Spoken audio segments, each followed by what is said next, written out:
Assim, eu acho que é uma da... eu acho que tá engraçado, porque tá muito descarado a quantidade de movimentações que o governo federal tá fazendo por causa da eleição. Não tem muito o que dizer. É Vale Gás, é energia de graça, é agora combater problemas de segurança pública, é cortar a taxa da blusinha. Cara, não preciso nem dizer o que que isso é. Isso aqui, pra mim, me parece só mais um exemplo disso. O que que a gestão Lula tá falando que vai fazer? Vamos lá. Deixa eu achar aqui, blá blá blá blá blá. O programa é estruturado por 4 portarias no decreto presidencial, blá blá blá blá. Eu quero achar o que que ele vai gastar em específico aqui. 10 bilhões originário do Fundo Nacional de Investimento em Infraestrutura Social será destinado à linha de crédito para que estados, municípios e DF adquiram viaturas e equipamentos de tecnologias avançadas. Isso é bom, olha, muito bom.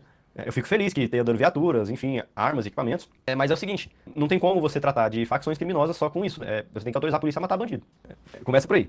Mas vamos ver o que mais tem aí. Fortalecendo que era uma versão da Força Nacional Integrada de Combate ao Crime Organizado, além de centralizar leilões de bens apreendidos e intensificar o rastreamento de ativos ilícitos. Isso é bom, tem que realmente rastrear os ativos ilícitos e tal. Blá blá blá. Vai ter bloqueamento de sinais em presídios, para os caras não poderem atuar de dentro da cadeia, isso também é bom. Aumentar os índices de esclarecimento de homicídios. Cara, e assim, sabe o que é o negócio? Todas essas medidas aí são muito bonitas pra mostrar na TV. Porque você vai ver lá as viaturas novas, você vai ver os equipamentos novos, você vai ver os caras com equipamento antidrone pra derrubar sinal na cadeia, você vai ver essa nova força aí de combate ao crime organizado, ou... Só que você não vê nenhuma forma de mudança do Código Penal, do Código de Processo Penal, enriquecimento de leis penais, que é o que realmente vai resolver. Não tem como, assim, me desculpa. Se a pessoa não está falando em resolver o crime organizado, realmente chegando e matando bandido, cara, me desculpa, não tem como, você é um charlatão, você tá me enganando. Porque não tem como, cara. Assim, a partir do momento que parte do nosso país está tomado por um grupo criminoso, uma parte do território, cara, isso é loucura. Você vê em filmes americanos, assim, certos bairros sendo tomados pelo crime organizado. Isso aí já é uma loucura, já é um estado de civilização reduzida. Já é bizarro. Aqui a gente tem cidades, cara, que são do crime organizado. Me desculpa, mas você vai chegar com uma viatura da polícia pra prender alguém ali, esse cara vai ser executado. É simples assim, esse cara vai ser executado. Não tem como você chegar lá e prender essas pessoas. Você tem que chegar armado, vai ter que chegar pra matar. E assim, não é uma questão de identificar, tipo assim, nossa, é isso aí, vai matar todo mundo. Não, é triste que a gente chegou a esse ponto, cara. Essas facções surgiram todas, as duas maiores, PCC e Comando Vermelho, surgiram dentro das cadeias. Se tivesse coibido ali nas cadeias, tava tudo certo hoje, não tinha nada disso, não tinha PCC, não tinha Comando Vermelho. Mas os caras deixaram crescer ao ponto de que a gente tem que cometer, literalmente, uma chacina pra resolver esse problema. Isso é triste. A gente chegou num estado de decivilização, de barbárie muito grande. Hoje não tem como a gente tratar esse pessoal como um ser humano normal, como um cidadão. Não tem como, cara. Eles não tem que ter esse tratamento. Você não tem que chegar lá com mandado de prisão, não. Você tem que chegar na bala mesmo. Porque essas pessoas quebraram todo o limiar de razoável, sabe? Uma coisa é abjeto, mas uma coisa é você roubar um telefone pra você conseguir o dinheiro do telefone. Isso é uma coisa. É abjeto, é desprezível, você tem que ser preso, tem que ser punido. Mas é uma coisa é você fazer isso. Outra coisa é você chegar num bairro com um bando de fuzil, colocar cones, colocar pneus na porta da comunidade, não deixar ninguém sair, cobrar impostos das pessoas, fazer as pessoas usar o seu gás, o seu Wi-Fi, comprar policiais, comprar juízes, comprar promotores, comprar deputados. Me desculpa, são duas coisas muito diferentes aqui.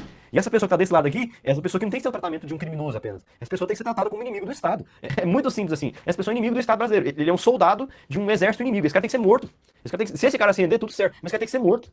Não tem como você tratar essa pessoa de forma normal. Isso aqui é basicamente uma coisa pra dar ibope na TV. É pra esquerda falar assim, ó. Ai, mas vocês falam que a gente não combate o crime aqui, ó. 11 bilhões pra viatura, pra combater o crime. Mas não vai resolver. Você pode dar 10 milhões de viaturas. Se a viatura não poder chegar metendo bala em bandido, não vai resolver o problema. Se o cara não poder subir a favela rajando todo vagabundo que tiver ali, não vai resolver o problema. Não vai. Ponto. Se o cara que é o cara da facção criminosa lá, sei lá, o aviãozinho, não ter a certeza de que se ele for pego, ele vai pegar ou 20 anos de cadeia ou ele vai ser morto, não vai ter como você coibir o crescimento dessas facções criminosas. Porque hoje é fácil você continuar uma facção criminosa.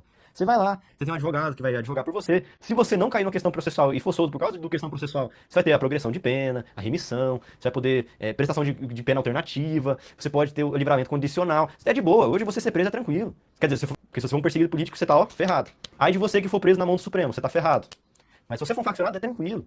Todo processo penal é feito pra você. É só você não encher o saco de ninguém na cadeia, você vai ter a progressão, vai ter a remissão de pena, você vai poder uma pena alternativa ali, você fica retido na cadeia de noite, você presta um serviço comunitário aqui e acolá, continua roubando, comanda a sua facção criminosa e tá tudo certo. Hoje no Brasil você ser criminoso é uma das melhores profissões possíveis, porque compensa demais.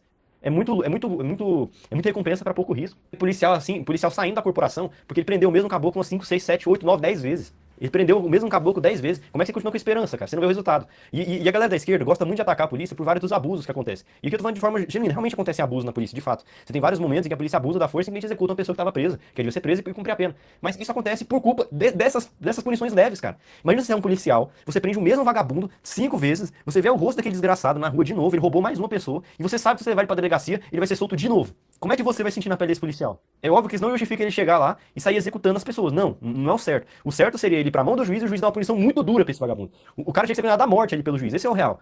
Esse é o correto. Esse é o dar o sentimento de justiça completo. Mas, cara, pra esse policial, ele tá entre assim, ou eu mato esse vagabundo aqui e arrisco uma cadeia, ou eu deixo a minha cidade continuar sendo destruída por esse animal porque ele vai sair amanhã. É por causa da leniência da justiça que esse tipo de coisa acontece. O policial não vê o resultado do trabalho dele. E o resultado do seu trabalho é uma das coisas principais pra você continuar motivado a trabalhar. Isso é óbvio. As pessoas hoje vivem uma crise de sentido, elas não têm sentido na existência delas porque elas não veem sentido no trabalho delas. delas. Como é que você está se sentindo? Você tá num trabalho no escritório e fútil que você não faz nada o dia inteiro e é isso. Não é um trabalho gratificante. E o trabalho hoje de policial não é gratificante. Você responde processo direto por onde direitos humanos. Você tem que ficar lidando com um advogado desgraçado, que é pior que Saul Goodman, do Breaking Bad. É pior que aquele cara. É mais bandido que esse cara. Muitos deles são fáceis. Você tem que lidar com o juiz pagando saco pra você. O promotor vai te encher o saco falando que você é um vagabundo. Você vai ter aquela mulher feminista de classe média alta que não teve nenhum problema na vida, falando que você é um fascista, que você odeia negros, que você odeia minorias, não sei o que, não sei o que lá. Você vai ter a ONG falando que você é um monstro. Você vai ter o estudante de direito falando que você atua pra destruir a vida dos direitos dos presos. Cara, é uma profissão miserável você não ser um policial. É uma profissão miserável mesmo. Porque o policial não tem nenhuma gratificação naquilo que ele faz. Então é uma situação muito trágica. E isso aqui é uma piada, é uma risada que o governo tá dando na sua cara. Porque não vai resolver bosta nenhuma. Isso aqui não vai resolver. Quando eu li 11 bilhões de investimento com combate ao crime, eu falei, olha que legal, mas vamos ver o que tá acontecendo de verdade. É nada. E é sempre aquele intelectualzinho de direito, né? Com várias pós-graduações. Eu estudei em Harvard, em Yale. O cara fala assim: não, mas você combate o crime com inteligência. Você tem que, com inteligência, você tem que atacar as engrenagens financeiras. Você tem que, não sei o que. Sim, você tem que encontrar engrenagens financeiras. Mas não adianta você encontrar engrenagens financeiras se o vagabundo não fica preso. Se o vagabundo não morre. Não adianta. Não adianta você cortar o dinheiro do cara se o cara continua na rua solto. O cara vai só começar de novo. O vagabundo não pode sair da cadeia. Eu acho muito triste, eu acho, sendo muito sincero, que a cadeia hoje, que o direito hoje se tornou um meio de ressocialização. Eu acho isso um dos maiores absurdos possíveis. Porque, cara, não é na cadeia que você vai ressocializar. Não tem que ser na cadeia que você vai ressocializar. Você tem que ter socializado na sua infância. Começa por aí. Se der uma merda, você fez uma besteira pequena, tudo certo. Você vai lá pra um negócio de reabilitação, uma cadeia mais leve, aí beleza, fez uma merda pequena, beleza, dá pra você ressocializar. Mas um cara desses, cara, não tem que ter oportunidade de ressocializar. A minha opinião de verdade é que um cara desse não tinha nem que ser morto, não. Eu não gostaria que ele fosse morto. Eu gostaria que ele fosse preso, que ele pegasse todo o patrimônio dele e dividisse entre as vítimas que ele fez e botasse ele pra trabalhar o resto da vida. Eu acho que essa seria a punição correta pra um cara desse. Pra ele retribuir o que ele fez de dano pra sociedade. Porque se a gente faz isso por uma geração, na próxima geração que vem logo depois dessa, cara, não vai ter mais facção criminosa porque vai ser muito duro você ser um criminoso. Não vai valer a pena mais. E junto com isso você tem que trazer políticas de desenvolvimento econômico, possibilidade de profissões, de estudo, de ensino. Para as pessoas que estão ferradas hoje, que é a maioria das pessoas no Brasil, elas realmente já verem assim, nossa, ser honesto compensa. Eu fazer essa graduação aqui compensa. Eu fazer esse ensino técnico aqui compensa. Eu trabalhar aqui vale a pena. Eu pagar meu imposto aqui vale a pena. Eu acho que isso é uma das coisas que também faz falta no Brasil. Hoje você paga tanto dinheiro, e esse dinheiro do fundo aí, parece que o governo tá dando benevolência, mas é seu dinheiro. É sempre bom lembrar que dinheiro de política pública é o seu dinheiro. Esse dinheiro é seu sendo jogado no lixo, inclusive. 11 bilhões no seu dinheiro em político porque não serve pra nada. O motivo da gente poder falar na prática que o imposto no Brasil é um estelionato é porque não tem resultado nenhum. A galera fala que imposto é roubo, não. Imposto é estelionato. Sendo chato do direito agora. Roubo é quando alguém subtrai o seu bem sob violência ou grave ameaça, e furto é quando alguém subtrai um bem seu sem violência ou grave ameaça. O estelionato é quando alguém te promete um serviço e não entrega. É isso que o governo faz. O governo estadual do seu estado, o governo do seu município, o governo federal, ele faz um estelionato com você. Ele te promete que vai fazer tal coisa e não faz nada. Você paga pelo serviço e não recebe. E é isso que falta no Brasil. Falta a gente receber o que a gente paga e faz falta o nosso trabalho ter resultado. Porque hoje você trabalha, na 6 por 1, que é uma desgraça. Ninguém quer contra acabar com a 6 por 1, inclusive vai falar assim, nossa, 6 por 1 é boa. A não ser os retardados do PL, que alguns falam. Mas você trabalha, você não vai ter nenhum resultado, você não vai conseguir fazer nada. Você não tem dinheiro, porque o dinheiro é pouco. O dinheiro não vale nada. No mês seguinte, seu dinheiro vale menos ainda. Se você não sabe investir, então, que a maioria da população vai valer menos ainda. Aí você vai ver lá, o vagabundo ali, ó, o ladrão, o cara tá andando de Ferrari. Qual que é o incentivo pra continuar trabalhando? Não tem nenhum incentivo pra você continuar trabalhando, você pagando seu imposto no Brasil. É por isso que eu sempre falo, eu não acho certo você sonegar imposto, nem cometer nenhuma irregularidade, não acho certo, eu não faço isso. Nem piratear eu acho certo, eu acho errado piratear, inclusive, conteúdo. Mas dentro de um país como o Brasil, cara, não é que é legal você fazer isso, não é legal, não acho legal você fazer, tanto no sentido de ser positivo, tanto no sentido da lei não é certo, não faça isso. Mas eu olho pra pessoa, tipo assim, o cara ganha um salário mínimo e meio no máximo, o cara tem a família inteira pra cuidar, ele chega em casa, não tem nada pra ele fazer, ele não consegue pagar um serviço de assinatura porque tudo que ele faz tem tanto imposto. O cara não consegue comprar um celular novo pra ele continuar no trabalho dele de motoboy, porque o celular é muito caro, por causa de imposto. Aí o cara vai lá no Paraguai e pega pela fronteira sem pagar imposto. Não tem como eu chegar nesse cara e falar que esse cara é um monstro. Eu não tenho essa moral pra falar isso, porque nada do que ele faz está dando resultado. Ele tá trabalhando igual um cavalo pro dinheiro dele ser jogado no lixo, na mão dos cofres infinitos do governo federal que não vão fazer nada por ele. Não tem como eu chegar nessa pessoa e falar pra ela assim, não, você é um boss, é um criminoso, não tem como. Então, assim, até que a forma correta seja acessível no Brasil de se viver, é a tendência, esse tipo de piada continuar sendo feita. Né? O crime organizado vai continuar forte e o governo federal vai continuar fingindo que tá trabalhando por você no ano eleitoral, quando uma das pautas mais fortes, eles perceberam isso, é o crime organizado. Mas são medidas que não vão resolver, não resolver o problema. Se a pessoa não tá falando hoje em sair matando bandido ou prendendo por muito tempo, cara, não tem como você levar isso a sério. Porque foram décadas, foi há 38 anos atrás. 38 anos de discurso de ressocialização. 38 anos de políticas públicas de esquerda, social-democrata, liberal, para resolver o problema de segurança pública e não resolveu. Chega de tratar a gente como os idiotas, isso não vai resolver o problema. Não vai resolver o problema. O problema vai ser resolvido quando a gente tratar de forma dura o crime organizado. Da mesma forma como eles tratam as nossas famílias, da mesma forma que eles tratam nossos amigos que estão sob o jugo do crime organizado. E o pior dessa notícia aí é porque eu adicionei junto que esse decreto, né, foi feito 20 anos após o banho de sangue do PCC. E eu tenho que lembrar como é que foi o nome do ato de verdade, deixa eu achar aqui na notícia, o salve geral do PCC. Quando transferiram vários desses membros da facção de uma penitenciária para outra, e basicamente eles fizeram um massacre, 20 anos atrás. E até hoje eles estão vivos. 2006. Eu nasci em 2006. 20 anos atrás, quando eu era eu nem era nascido ainda, eles estavam cometendo uma chacina. E 20 anos hoje depois eu tenho que falar dessa mesma facção criminosa. Porque você teve 20 anos de nada. Teve 20 anos de silêncio. 20 anos de complacência com o crime. 20 anos de pessoas sendo mortas todos os dias. 20 anos de pessoas sendo roubadas todos os dias. 20 anos de famílias sendo destruídas todos os dias. E você destruir o crime organizado, no fim das contas, é uma pauta sobre amor das pessoas pelas pessoas. Pelo amor pelas pessoas que perderam seus entes queridos ou que vão perder seus entes queridos. A gente precisa destruir essa facção criminosa. Por amor a essas pessoas. A cada faccionado que a gente mantém vivo ou solto hoje, ele vai destruir uma família hoje ainda. Alguém tá sendo morto pelo crime organizado agora, não é dessa lá. E eu acho que já chega da gente tratar essas pessoas com a mãozinha na cabeça. E já tiveram 38 anos de possibilidade de arrependimento. 38 anos de reabilitação, 38 anos de socialização. Já chega.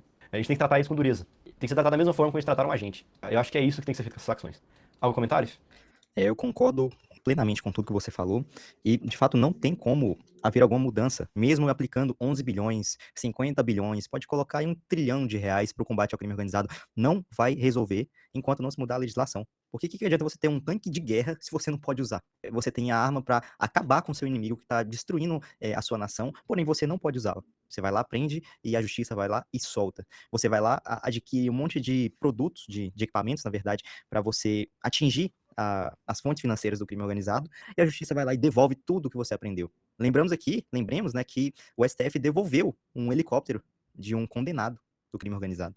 Né? Obviamente que ele não conseguiu aquilo com dinheiro próprio. A gente está falando de um vagabundo analfabeto que nunca fez nada na vida, além de acabar com a vida das outras pessoas. Né? Então, se a gente não muda a legislação, inclusive a questão que o Carlos abordou sobre abuso policial, até isso se resolve endurecendo as penas, até isso se resolve dando um poder claro e objetivo para os policiais. Por exemplo, os policiais, hoje no Brasil, a maioria não usa câmeras corporais. Eu sou a favor do uso de câmeras corporais obrigatórias pelos policiais, porém, com uma condição, que diverge da situação atual, que é o seguinte, você deixar muito claro qual é a jurisprudência do policial para que ele possa atuar.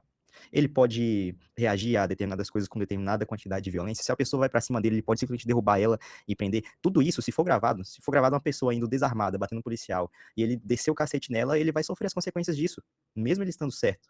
Então, enquanto não tiver uma lei clara a respeito do quanto o policial pode agir, como ele deve agir, eu não acredito que vai funcionar ou que vai ser benéfico o uso de câmeras corporais. Porém, quando isso acontecer, vai ser benéfico tanto para o policial quanto para as outras pessoas, porque aqueles policiais cometerem injustiças, eles vão ser pegos.